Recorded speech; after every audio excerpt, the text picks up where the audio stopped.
Magandang buhay sa lahat, maka-agree. Welcome back sa ating channel. Bakit nga kinakailangan lagyan ng black PEB itong itong ating African Night Crawler.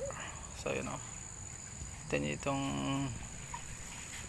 ito ay yan. Ito naman yung aking binidyo kanina, isang video. Mahalaga yung yan o. Mahalaga po ito yung sa bed. Pagka gabi po kasi yan ay protection against yung sa mga frog, rat. Yun, rat medyo hindi pa masyado yung hindi makapasok dyan, yung mga frog. Ito open pa, kinapos ako ng yan ay lang naman, parang 12 lang wala ang bili ko dito sa isa. 12 garbage bag po yan.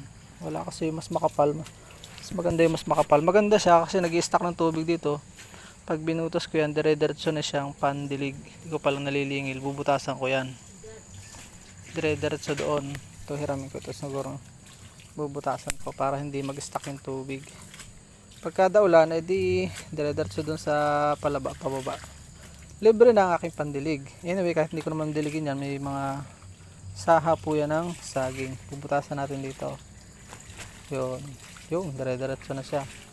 So hope may natutunan kayo sa mikli natin vlog. Kung ano pang hinihintay nyo, kung kayo napagpala sa video ito, i-share nyo na para sa ating mga kubayan ay mas marami po ang matuto at sama-sama po tayong umasenso hanggang sa muli po nating Burmese video.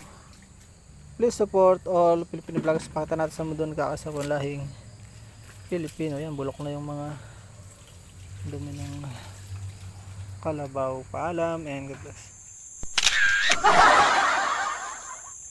Ayun, dyan po nagtatapos ang ating munting vlog. Maraming salamat po sa inyong pagsubaybay at panonood sa ating pong channel. Kung bago pa lamang po kayo napadpad sa channel na ito at mahilig kayo sa ganitong klase mga upload, huwag nyo na po kalimutang mag-subscribe at i-hit ang notification bell para updated po kayo sa upcoming nating videos. Sana po magkita-kits po tayo sa susunod nating mga vlogs. Maraming salamat po. May God bless you all. Mabuhay. God bless the Philippines. Bye-bye muna po.